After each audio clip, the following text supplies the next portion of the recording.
Hi everyone, my name is Zeke Lewis, and today I'll be analyzing the CDC and FDA's The Real Cost anti-vaping campaign through the lens of inoculation theory. This campaign is one of the most well-known health communication efforts that aim at preventing vape among teenagers and young adults. In this presentation, I'll explain why inoculation theory is the best fit for analyzing this message and how it applies to the campaign and how to discuss its effectiveness, ethics, and possible for improvements.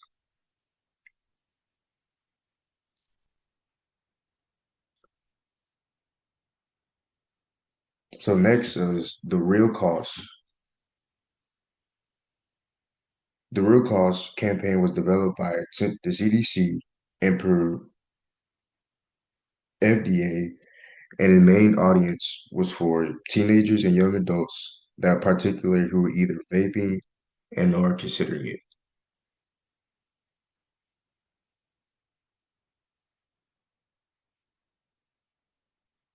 There's an epidemic spreading. Scientists say it can change your brain. It can release dangerous chemicals like formaldehyde into your bloodstream.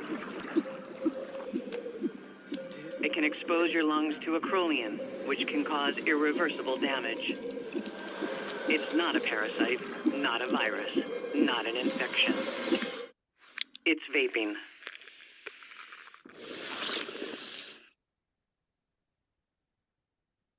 So from this video, I realized that the goal of this campaign is to prevent the initiation of vaping and nicotine addiction by showing the vaping how harmful vaping can be. And the central message from is that vaping isn't harmless, is may not be as harmless, but the images from your lungs or brain can show and illustrate how harmful it can be.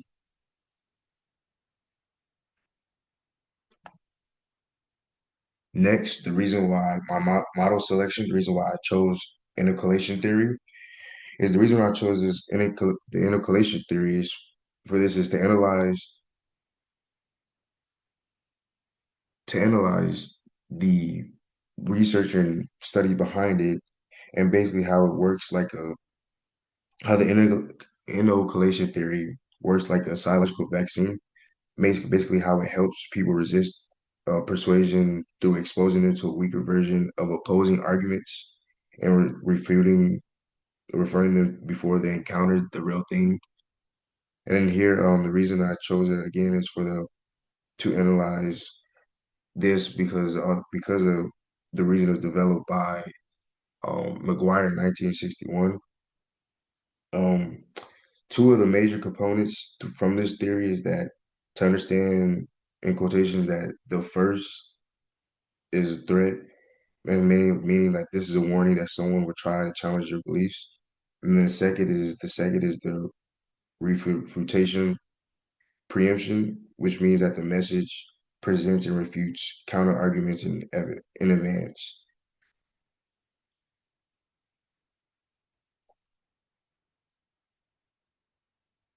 For four, applying the model, I think to understand why or how the inoculation theory is applied to this campaign.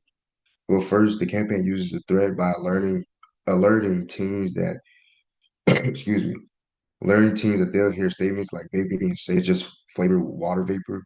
This sets expectations that persuasive misinformation is coming about. Second is the refutation preemption, which the ad immediately shows how those claims are false and that explaining how vaping exposes the lungs to toxic metals and nicotine. And third, there are supportive arguments that are reinforced from healthy attitudes and how like basically the ad emphasizes personal choice and self-respect, suggesting that staying vaping free means protecting your body and your independence. And then four, the delivery style, how using teenagers in emotional imagery or pictures is a serious and relatable tone, which also helps strengthen the message impact and make it more persuasive to the intended audience. Next, from the effectiveness of the campaign, For the effectiveness, overall, this campaign is very effective in applying the inoculation theory because first, it's credible and it comes from trusted public health agencies like CDC and FDA. And then second, the campaign's emotional appeal works because it shows vivid images of lung and brain damage that grabs and which can grab attention and make the message more memorable. Third, how the ad are clear and easy to understand using simple language that resonates with teens. And finally, they're relatable because by using people in realistic situations and scenarios, this ad can feel believable more than just like a lecture to the young adults and teenagers. And next, for my ethical considerations, for ethically, I think the campaign does a lot right. I would say it's very transparent and inclusive to all of the youth audience. It encourages young people to make informed and responsible decisions instead of simply scarring them into compliance. And like this campaign relies heavy on fear appeals, which can describe images of physical harm, such as like describing disturbing images of physical harm. While these visuals can be persuasive, they might also cause anxiety or guilt, especially through teens who already vape. And then lastly, to like understand, to more balance the campaign, compare its fears-based messages with empowerment messages, ones that highlights its positive outcomes of staying vape-free, such as better health, confidence, and control over one's choice. And the next, for recommendations, I would say I have a few recommendations for this campaign. First, my first recommendation would be to expand its reach throughout interactive social media content, such as short engaging videos and social media reels that can help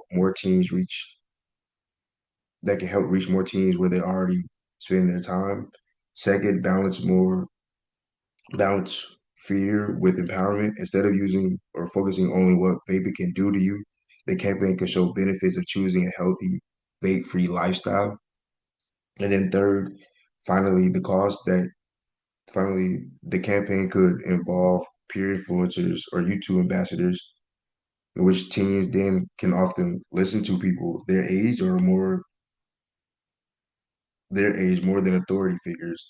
So mainly basically having a relatable young advocates could strengthen the message credibility. And lastly, for my conclusion, in conclusion, the Real Cost campaign is a powerful example of the inoculation theory in health communication because it effectively uses threats and refutational preemption to build resistance against pro-vaping misinformation, but while using credible sources and emotional storytelling to strengthen its impact. I think overall it's ethically sound and effective with the small few adjustments, especially adding empowering and interactive content. It could become even more engaging and inclusive for its target audience.